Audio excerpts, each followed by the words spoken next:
made it further. Hey everybody, welcome back to Spirit of a Handyman. Today I want to talk about building a custom zip line. He's got the spirit of a handyman, a handyman. So I built a custom zip line that was 40 feet tall. Tall enough to go from that tree up there over the chimney, and then there was a tree here before the stump grinder episode. And so the zip line was like 35, 40 feet off the ground. So I want to talk to you about what kind of equipment I used and what lessons I learned when building it, so that hopefully you can learn those same lessons and not build a zip line of death, but instead a zip line of fun. Difference between adrenaline, being crazy, and dying.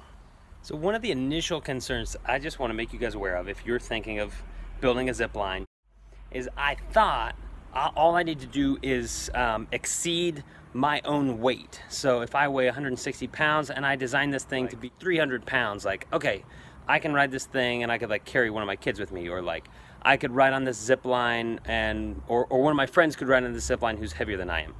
Turns out that is not the case. Picture, if you will, holding up a gallon of milk between a string, and you and your friend are pulling, and as you pull the gallon of, like, the harder you pull, the higher up the gallon of milk gets. But like, at what point is the gallon of milk going to be perfectly flat? It won't get there. Like, you'll both be like pulling and leaning really hard, and the gallon is still going to be at some kind of a slant. So like, that's the amount of tension that goes on a rope, on a wire. So as you are on it, the wire is not pulling straight up. It's actually going like this. And so as you pull down on the wire this way, it has like a huge multiplication. So I'll try to explain that here in a second. But the big thing that you need to know is, yes, you need to have a strong support system. You have to have the right pieces of equipment to like cable it all together, but you also need to factor in how much weight you're trying to pull, and then how much pounds of pressure you need to have in order to support that weight. To the science lab. So to conduct this experiment, we have a tension weight puller thing and this empty gallon of milk, which is filled to the 32 ounce mark. All right, so just the 32 ounces of water weighs right about 2 pounds of tension if we're just going straight vertical. So that would be static force, but you see, like, if we kind of bob up and down, it goes maybe all the way up to 3. Sorry for the motion sickness. So you need maybe 3 pounds of security in order to float this. All right, so if we know that the gallon of water is 2.5 pounds, then just to get it barely off the ground is going to take 2 pounds of pressure. But then as I go closer and closer to horizontal, which I'm never quite there, right? There's a little bit of a dip. I'm pulling pretty hard. I'm using pretty much all of my 160 pounds of force in order to get this straight.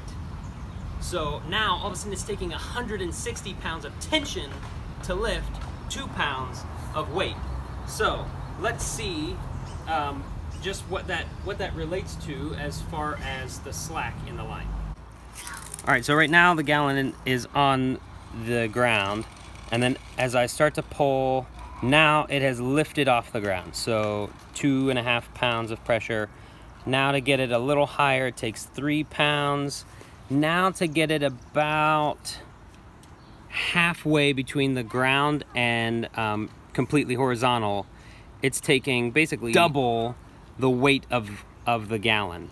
And as I get closer and closer to horizontal, it requires exponentially more weight, to the point at which I max out. So right about here is as much as I can register. So that's like 10 pounds of pressure, and look at where the 32 ounces is on the rope. So close to being horizontal, but not quite. So you see that it still has some room to go. Like, I need to really grab it and pull it to here in order to get it true horizontal. But that requires significantly more force. So this is like 10 pounds of pressure to lift 2.5 pounds of weight. This is the spool of wire that I ordered. I want to say it was 150 feet of aircraft cable wire. I got it on eBay for maybe $100. I'll find out the exact dimensions and all that.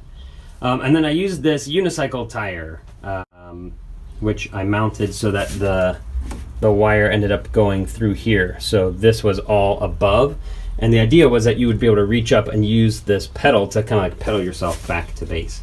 It ended up being too steep of a climb and that didn't work, but it was a cool concept. This is the big thing that I drilled through the tree trunk, and then put the washer on this side, one side of the tree, eye hook on the other, and then attached this thing to one of those. This allowed me to just cinch it up maybe like 6 inches or a foot, to bring the slack up that final little bit that it needed to. And then this other end went to what's it called? Anyhow, let's call it an eye hook on my cable. So that these are like the two pieces that I had to custom order in order to have the necessary weight to pull this thing. All right, so here we go. I'm gonna go tighten the cable. Then down. Plenty of space to stand. Then we got this thing. Safety, safety first. We'll step on this little step here to get to these guys. This is the way that I tested whether this was going to be a safe thing to do or not, right? Brilliant. So dropped a rope 20 or 30 feet down, buckled myself in, had my neighbors pull me back to where I was at the start. So this way, if something were to fail in the cabling, I would only drop 10 feet to the ground below instead of 40 feet to the ground below. And then we tested the run a couple times, which almost resulted me in crashing into the deck, but I didn't. This is what I used to pull the cable up into the tree. Here's a shot from the tree with the unicycle up on top of the cable. That's what it looked like right before launch.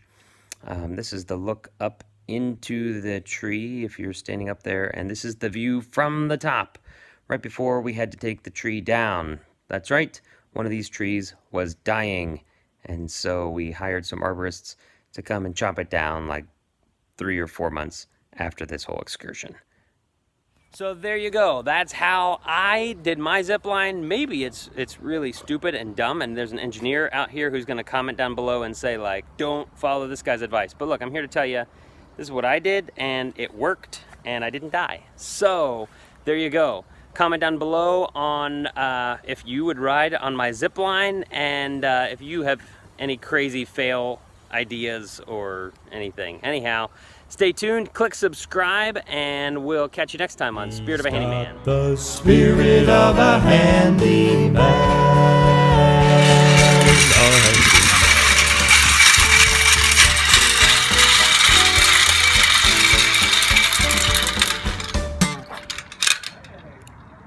I made it further! That was great distance.